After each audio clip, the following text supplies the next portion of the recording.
सपा के राष्ट्रीय अध्यक्ष और यूपी के पूर्व मुख्यमंत्री अखिलेश यादव को अवैध खनन मामले में सीबीआई ने गवाह के तौर पर तलब किया है और आज दिल्ली में सीबीआई के सामने अखिलेश यादव यानी यूपी के पूर्व मुख्यमंत्री पेश होंगे।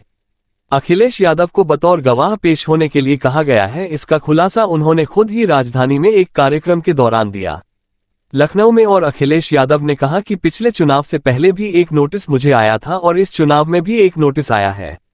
सीबीआई के इस नोटिस को लोकसभा चुनाव से जोड़कर देखा जा रहा है। अखिलेश यादव अक्सर कहते रहे हैं कि उन्हें कांग्रेस की सरकार ने पहले ही सीबीआई क्लब में डाल दिया है और अब भाजपा भी वही काम कर रही है। लोकसभा चुनाव के लिए यूपी में सपा कांग्रेस के बीच समझौता भी हुआ है। दोनों दल प्रदेश में गठबंधन के तहत चुनाव लड़ रहे हैं और सपा ने कांग्रेस को गठबंधन के तहत 17 सीटें भी दी हैं। वहीं अब बीजेपी की बात करें तो बीजेपी का दावा है कि लोकसभा चुनाव 2024 में पार्टी प्रदेश की सभी 80 सीटों पर जीत दर्ज करने में कामयाब रहेगी। जानकारी आ रही है कि अखिलेश यादव को पूछताछ के लिए बुलाया गया है और बतौर गवाह के तौर पर उन्हें सीबीआई ने समन भेजा है, यानी कि एक गवाह के तौर पर ही उन्हें अपनी बात सामने रखनी है। 2016 में आपको बता दें कि इलाहाबाद हाई कोर्ट में एक याचिका दाखिल की गई थी जिसमें हमीरपुर के तत्कालीन जिलाधिकारी समेत अन्य लोक सेवकों के खिलाफ अवैध खनन का आरोप लगाया गया था। इलाहाबाद हाई कोर्ट के आदेश पर सीबीआई ने इस मामले की जांच अपने हाथ में ली और आरोप ये था कि 2012 से 2016 के अवधि के दौरान हमीरपुर में लघु खनिजों के अवैध खनन की अनुमति दी गई। अब अवैध रूप से रेत के खनन के लिए नए पट्टे दिए गए, मौजूदा पट्टों का नवीनीकरण किया गया और मौजूदा पट्टा धारकों को बाधित अवधि की अनुमति दी गई कि इतने समय तक आप खनन कर सकते हैं। इस तरह सरकारी खजाने को गलत तरीके से खजाने को नुकसान पहुंचाया गया। आरोपियों ने अनुचित लाभ अर्जित किया।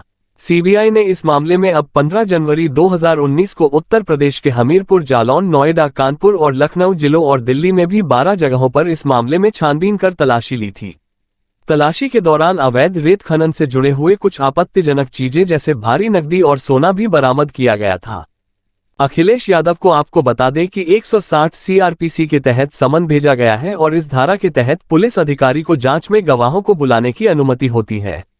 अब आपको बता दें कि बिना ई टेंडरिंग के माइनिंग इशू करने के बाद इलाहाबाद हाई कोर्ट के आदेश के बाद ही सीबीआई ने इस मामले की जांच शुरू की थी। अब जांच में सामने आया कि साल 2012 से 2016 के बीच एनजीटी के बैन करने के बावजूद पब्लिक सर्वेंट और अधिकारियों ने मिलकर अवैध खनन की इजाजत भी दी, लाइसेंस भी जारी किए। अधिकारियों ने कुछ नेताओं के साथ मिलकर यह सारे काम किए और पैसे भी वसूले। 2016 से पहले सीबीआई ने 7 पी दर्ज करके जांच शुरू की थी और जांच में सामने आया था कि अखिलेश यादव ने एक ही दिन में 13 प्रोजेक्ट्स क्लियर किए थे और इसी वजह से उन्हें इस मामले में पूछताछ के लिए बुलाया गया है।